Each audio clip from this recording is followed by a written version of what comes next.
Welcome to my YouTube channel. आज हम लोग संपूर्ण भारतीय राष्ट्रीय आंदोलन के इस बुक में जितने भी क्वेश्चन दिए गए हैं उसकी प्रैक्टिस करेंगे और इस सारी बुक की प्लेलिस्ट हमारे चैनल में बनाई गई है, आप लोग जाके देख सकते हैं। और अगर वीडियो अच्छा लगे तो चैनल को सब्सक्राइब करें, वीडियो को लाइक करें, कमेंट करें। चलिए देखते हैं हम लोग यहाँ पे पहला क्वेश्चन हमारा है। पहला क्वेश्चन यहाँ पे दिया गया है, गांधी जी के विदेशी वस्तुओं के बहिष्कार के आंदोलन का लक्ष्य था। गांधी जी जो विदेशी वस्तुओं का बहिष्कार करते थे वो किस लिए करते थे? इसका आंसर हो जाएगा कुटीर उद्योगों का प्रोत्साहन। क्या हो जाएगा? कुटीर उद्योगों का प्रोत्साहन करने के लिए गांधी जी जो थे वो विदेशी वस्तुओं का बहिष्कार करते थे। उसके बाद सेकंड क्वेश्चन हमारा है, अब यहाँ पे सूची फर्स्ट को सूची सेकंड से सम्मिलित कीजिए और सूचियों के नीचे दिए गए कोड का प्रयोग कर सही उत्तर चुनिए। अब यहाँ पे देखो, जो सरोजनी नायडू थी वो संबंधित थी भारतीय राष्ट्रीय कांग्रेस से, और M.A. जिन्ना का जो संबंध था वो था मुस्लिम लीग से, और तेज बहादुर सप्रू थे लिबरल पार्टी से संबंधित, और वी.डी. सावरकर का संबंध था हिंदू महासभा से। तो यहाँ पे हमारा ए नंबर ऑप्शन सही हो जाएगा 2143। अगला क्वेश्चन दिया गया है, भारत को अधिकार क्षेत्र का दर्जा डोमिनियन स्टेट किस तारीख को मिला? इसका सही आंसर हो जाएगा 15 अगस्त 1947 को। कब मिला था? 15 अगस्त 1947 को। अब देखो यहाँ पे कुछ पॉइंट दिए गए हैं। माउंटबेटन योजना के आधार पर ही 4 जुलाई 1947 को ब्रिटिश संसद में भारतीय स्वतंत्रता विधेयक पेश किया गया तथा 18 जुलाई 1947 को इसे स्वीकृति मिली। इसके अनुसार देश को 15 अगस्त 1947 को 2 डोमिनियन भारत और पाकिस्तान में बांट दिया जाएगा।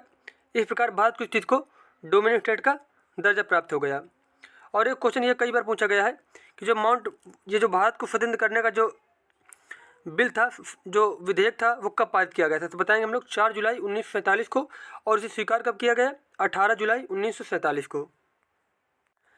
अगला क्वेश्चन दिया गया है, गांधी जी की सबसे महत्वपूर्ण शिक्षाएं निम्नलिखित में कौन सी हैं?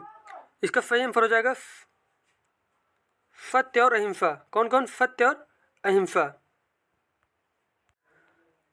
अब यहाँ पे देखो कुछ पॉइंट दिए गए हैं। गांधी जी की सबसे महत्वपूर्ण शिक्षाएं सत्य और अहिंसा थी, जबकि सत्याग्रह उनके जन आंदोलन का प्रमुख अस्त्र था। उसके बाद अगला क्वेश्चन दिया गया है, संविधान सभा का पहला सत्र हुआ था। संविधान सभा का पहला सत्र हुआ था 9 दिसंबर 1946 को। कब हुआ था? 9 दिसंबर 1946 को हुआ था। और इसके अस्थायी अध्यक्ष बनाए गए थे 9 दिसंबर को सच्चिदानंद सिन्हा। सच्चिदानंद सिन्हा को उनको बनाया गया था अध्यक्ष यहाँ पे। अब देखो आगे इसकी व्याख्या जो की गई है, संविधान सभा की बैठक 9 दिसंबर 1946 को दिल्ली में आरंभ हुई। 2 दिन पश्चात 11 दिसंबर को सभा ने डॉक्टर राजेंद्र प्रसाद को अपना स्थायी अध्यक्ष चुन लिया था। अगर पूछा जाए कि स्थायी अध्यक्ष कौन थे इसके, तो बताएंगे डॉक्टर राजेंद्र प्रसाद, और अस्थायी अध्यक्ष कौन थे? सच्चिदानंद सिन्हा। अगला क्वेश्चन दिया गया यहाँ पे, निम्नलिखित में किसने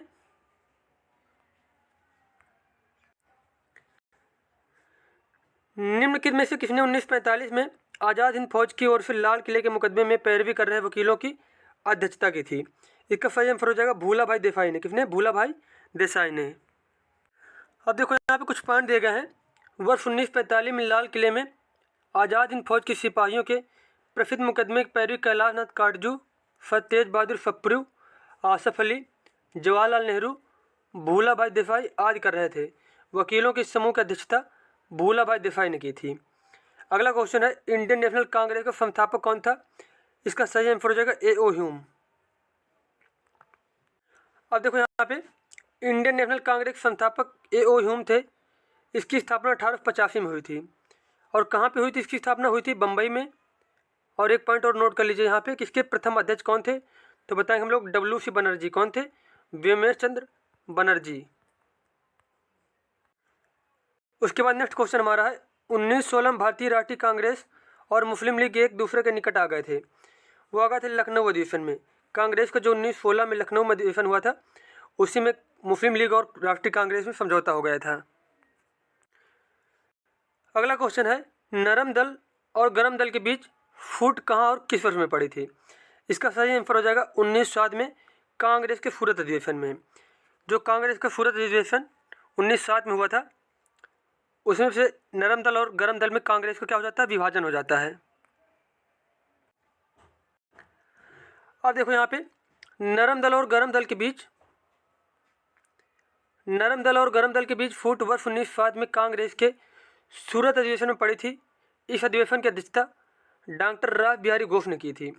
वर्ष 1916 के लखनऊ अधिवेशन में तिलक और अधिवेशन के प्रयासों से दोनों धड़ पुनः एक हुए। कांग्रेस की अधिवेशन की अध्यक्षता अंबिका चरण मजूमदार ने की थी। अब देखो यहाँ पे जो वर्ष 1916 में लखनऊ में अधिवेशन हुआ था उसकी अध्यक्षता की थी अंबिका चरण मजूमदार ने, और 1907 में जिसमें कांग्रेस का विभाजन हो जाता है नरम दल और गरम दल में, उसके अध्यक्षता की थी डॉक्टर रास बिहारी घोष ने। अगला क्वेश्चन है, जलियांवाला बाग हादसे में कौन सा ब्रिगेडियर संबंधित था? इसका आंसर हो जाएगा जनरल डायर। कौन था? General Dyer. अब देखो यहाँ पे जलियांवाला बाग हादसे से ब्रिगेडियर जनरल डायर संबंधित था। 13 अप्रैल 1919 को बैसाखी के दिन अमृतसर के जलियांवाला बाग में 31 निहत्थी भीड़ पर Brigadier General Reginald Edward Harry Dyer के आदेश पर गोलियां चलाई गई थी। और एक क्वेश्चन ये भी नोट कर लीजिए कि ब्रिगेडियर जो जनरल डायर था इसकी हत्या किसने की थी? इनकी हत्या की थी ऊधम सिंह ने। किसने? ऊधम सिंह ने। और जलियांवाला बाग कांड कब हुआ था? 13 अप्रैल 1919 को। कहाँ पे हुआ था? अमृतसर के जलियांवाला बाग जो है वहाँ पे। और कौन से दिन? बैसाखी के दिन।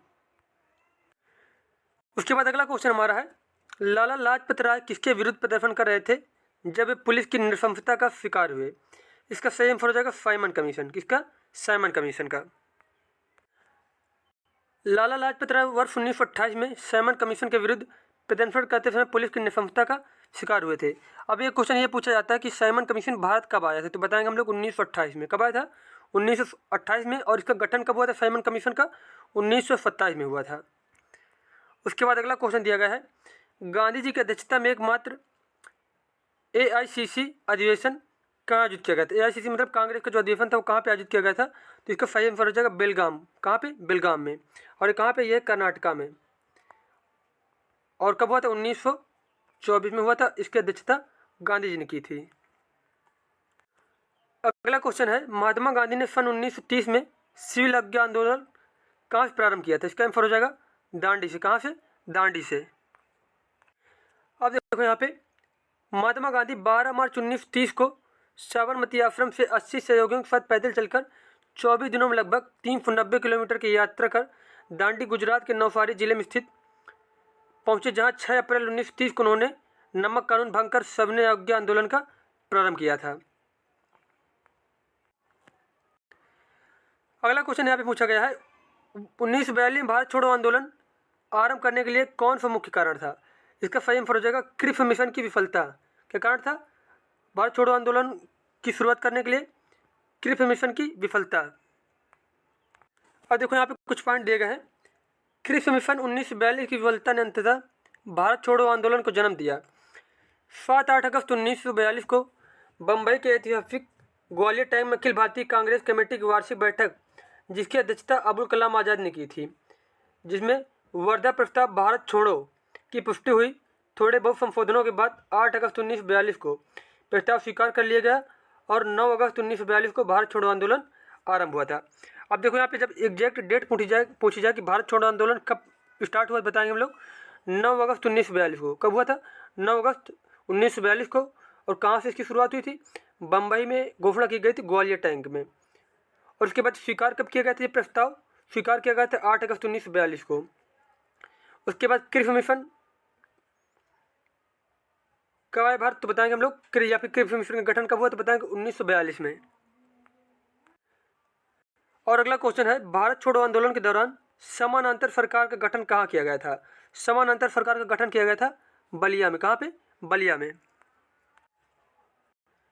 वर्ष 1942 के भारत छोड़ो आंदोलन के दौरान देश के कई क्षेत्रों में समानांतर सरकार स्थापित की गई थी, जैसे कि बलिया उत्तर प्रदेश में। उन क्षेत्रों में से एक था जहां समानांतर सरकार का गठन किया गया था। यहाँ की सरकार का नेतृत्व चित्तू पांडे ने किया था। बलिया के अतिरिक्त बंगाल के तामलुक जातीय सरकार, महाराष्ट्र के सतारा प्रति सरकार एवं उड़ीसा के तलचर में भारत छोड़ो आंदोलन के दौरान समानांतर सरकारें गठित की गई थी। अगला क्वेश्चन हमारा है, पूर्ण स्वराज की शपथ कांग्रेस के किस अधिवेशन में ली गई थी? इसका सही आंसर हो जाएगा लाहौर अधिवेशन में। कौन से अधिवेशन में? लाहौर अधिवेशन में। अब देखो यहाँ पे कुछ पॉइंट दिए गए हैं। कांग्रेस का 44वां अधिवेशन दिसंबर 1929 में जवाहरलाल नेहरू की अध्यक्षता में लाहौर में हुआ था। इसी अधिवेशन का पूर्ण स्वराज का प्रस्ताव पारित किया गया था। 31 दिसंबर 1929 को अर्धरात्रि के समय जवाहरलाल नेहरू ने रावी नदी के तट पर स्वतंत्रता का घोषक तिरंगा फहराया। 26 जनवरी 1930 को स्वतंत्रता दिवस मनाने का निश्चय किया गया था। अब अगर आपसे क्वेश्चन पूछ लिया जाए जो कांग्रेस का 44वां अधिवेशन कहाँ पे हुआ था, तो बताएंगे हम लोग लाहौर में हुआ था। कब हुआ था? 1929 में हुआ था। इसकी अध्यक्षता किसने की थी? जवाहरलाल नेहरू ने की थी। और प्रथम बार स्वतंत्रता दिवस कब मनाया गया, तो बताएंगे 26 जनवरी 1930 को। कब मनाया गया? 26 जनवरी 1930 को। अगला क्वेश्चन दिया गया यहाँ पे, दी गई घटनाओं को उनके कालानुक्रमान लगाएं। मतलब सबसे पहले कौन घटना हुई उसको, फिर उसके बाद, फिर उसके बाद। तो यहाँ पे सबसे पहले जो घटना हुई थी वास्को डी गामा, ये भारत पहुंचा था। फिर उसके बाद बाबर द्वारा मुगल साम्राज्य की शुरुआत हुई थी। फिर सिपाही विद्रोह हुआ था। तो इसका सही आंसर हो जाएगा 231 ऑप्शन वाला हमारा। अब देखो यहाँ पे वास्को डी गामा की भारत यात्रा 1498 ईस्वी में हुई थी। बाबर द्वारा मुगल साम्राज्य की शुरुआत 1526 ईस्वी में और सिपाही विद्रोह की शुरुआत 1857 ईस्वी में प्रारंभ हुई थी। अगला क्वेश्चन हमारा है, स्वतंत्र भारत में निम्न में से कौन सी महिला किसी राज्य की पहली राज्यपाल थी? इसका सही आंसर हो जाएगा श्रीमती सरोजिनी नायडू। कौन थी? श्रीमती सरोजिनी नायडू। और एक पॉइंट ये भी नोट कर लीजिए यहाँ पे कि भारतीय राष्ट्रीय कांग्रेस की प्रथम भारतीय महिला कौन थी, तो बताएंगे हम लोग श्रीमती सरोजिनी नायडू। और वहीं अगर पूछा जाए कि भारतीय राष्ट्रीय कांग्रेस की प्रथम महिला अध्यक्ष कौन थी, तो बताएंगे एनी बेसेंट। कौन थी? एनी बेसेंट थी। उसके बाद अगर यहीं पे पूछ लिया जाए कि जो प्रथम भारतीय महिला कौन थी, तब बताएंगे हम लोग श्रीमती सरोजिनी नायडू। अब देखो यहाँ पे स्वतंत्र भारत में उत्तर प्रदेश तत्कालीन संयुक्त प्रांत की प्रथम राज्यपाल 15 अगस्त 1947 से 2 मार्च 1949 तक श्रीमती सरोजिनी नायडू थी। यह किसी भी राज्य की पहली महिला राज्यपाल थी। अगला क्वेश्चन हमारा है, चौरी चौरा कांड के बाद गांधी जी ने स्थगित कर दिया था। इसका सही आंसर हो जाएगा असहयोग आंदोलन। क्या स्थगित किया था? असहयोग आंदोलन। चौरी चौरा कांड के बाद गांधी जी ने स्थगित कर दिया था। और चौरी चौरा कांड कब हुआ था? 4 फरवरी 1922 को। 4 फरवरी 1922 को कहाँ पे? गोरखपुर में। अगला क्वेश्चन है, क्रिप्स मिशन भारत में कब आया था? इसका सही आंसर हो जाएगा 1942 में। कब आया था? 1942 में। अगला क्वेश्चन हमारा है, 1947 में सुभाष चंद्र बोस किसे हराकर कांग्रेस पार्टी के अध्यक्ष चुने गए थे? इसका सही आंसर हो जाएगा पट्टाभी सीतारामैया को हराकर। किसको हराकर? पट्टाभी सीतारामैया को हराकर 1947 में सुभाष चंद्र बोस कांग्रेस पार्टी के अध्यक्ष चुने गए थे। अब यहाँ पे देखो कुछ पॉइंट दिए गए हैं। त्रिपुरी में जनवरी 1947 में सुभाष चंद्र बोस ने गांधी जी समर्थित पट्टाभी सीतारामैया को हराकर कांग्रेस पार्टी के अध्यक्ष का चुनाव जीता।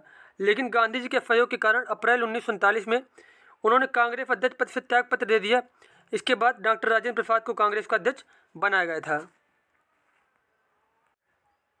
अगला क्वेश्चन हमारा है, गांधी जी से दक्षिण अफ्रीका में मिलने के लिए निम्न में से कौन गया था?